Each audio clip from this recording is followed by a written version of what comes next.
O assunto de como nós conseguimos controlar os nossos próprios corpos é um assunto da área de ciências da saúde ou ciências biológicas, né? Neurociência, estudo do sistema nervoso central e de outras coisas desse tipo, até psicológico. De um ponto de vista de engenharia, nós tentamos comparar com como nós movemos as coisas artificialmente, principalmente com os robôs, na nossa imaginação, né? Existe toda uma área de estudo bastante popular, aí, liderada pela Boston Dynamics, de tentar fazer robôs bípedes, ou robôs que reproduzem, pelo menos parcialmente, a liberdade de movimento do corpo humano. Existe uma série de impropriedades e dificuldades de acoplar as duas coisas, o movimento artificial que nós geramos em engenharia e o movimento do corpo humano, de alguns pontos de vista formais, e eu vou tentar abordar isso agora.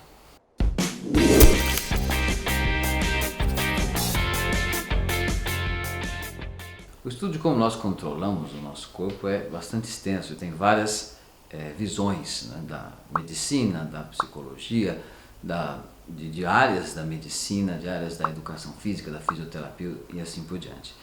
Então eu vou citar uma área de estudo que eu considero que é um pouco mais ampla nesse aspecto, que é o estudo do controle motor baseado na sobredeterminação ou na não determinação dos movimentos de um ponto de vista matemático. Você nota que quando nós construímos uma máquina para fazer um movimento, um manipulador, um robô, nós contabilizamos o movimento na forma de graus de liberdade. Um robô que tem 1 grau de liberdade consegue se mover de um jeito, de uma dimensão.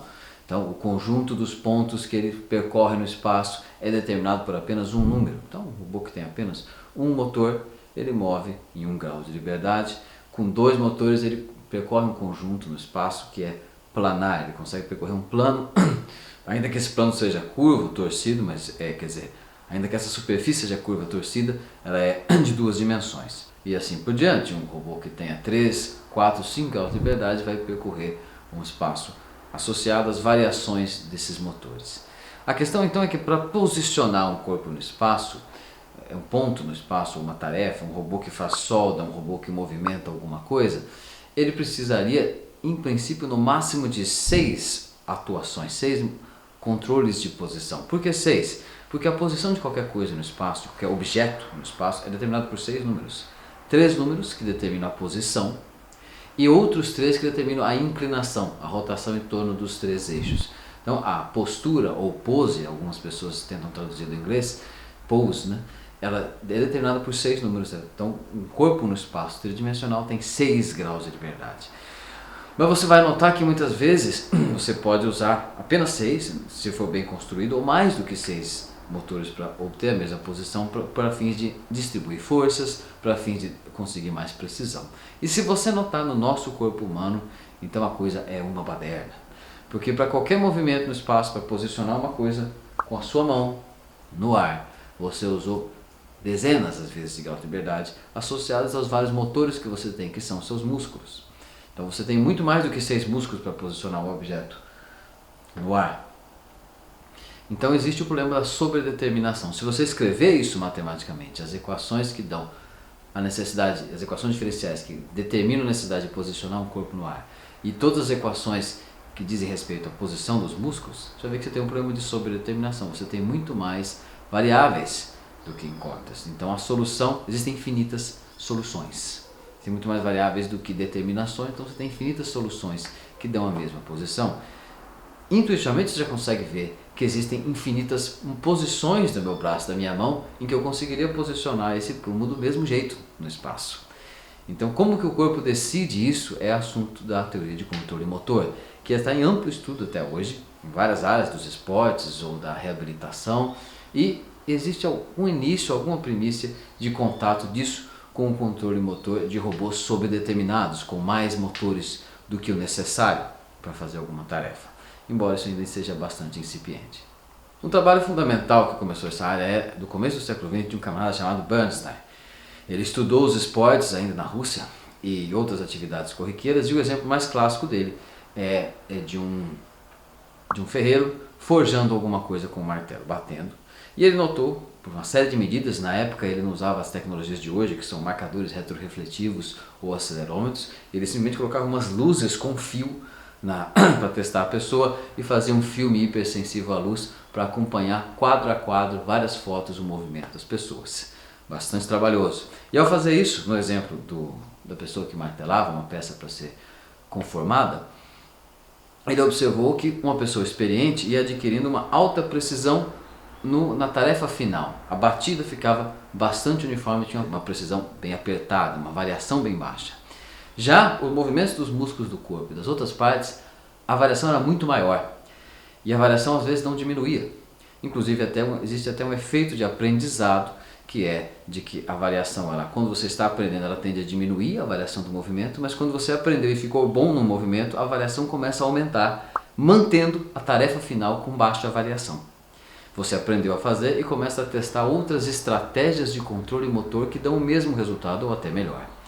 Então, a sobredeterminação no corpo humano, e isso nós ainda estamos longe de conseguir isso em mecanismos artificiais, ela é benéfica, porque ela admite variações mantendo a tarefa final objetivo, que é o objetivo do que você está fazendo, com baixa variação, com maior precisão.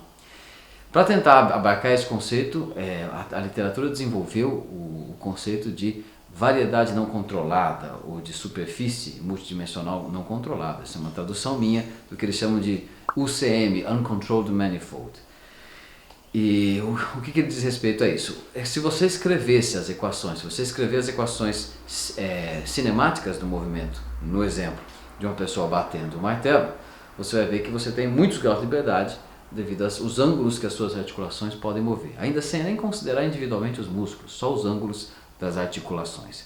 E quando você faz isso, existem vários ângulos possíveis que vão lhe dar a mesma posição do martelo nessa atividade. E esses vários ângulos possíveis representam uma variação que permite a mesma tarefa ser realizada.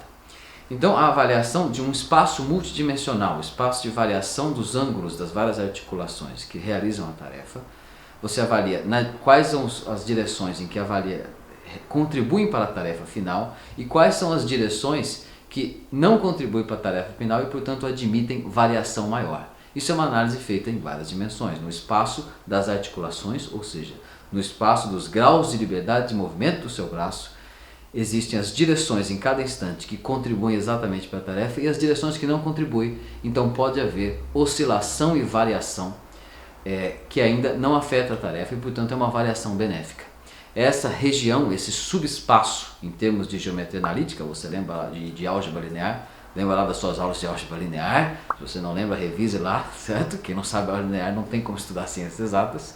Esse subespaço em que existem variações sem alterar a tarefa final é chamado de variedade não controlada ou Uncontrolled Manifold. Então existe uma brecha aí de estudo que ainda levará muito tempo e muita gente está trabalhando com isso, mas ainda há muito que se trabalhar entre isso. Tanto de entender como ainda os sistemas naturais, as pessoas, os animais se movem biomecanicamente pelo seu controle motor e qual é o papel dessas variações que existem no aprendizado e no sistema nervoso central, que é estudado por uma área particular, do estudo de movimento de pessoas principalmente, mas também de animais, e qual é a relação que isso tem para os nossos mecanismos artificiais de produção de movimento, nossos manipuladores, nossos robôs, e assim por diante.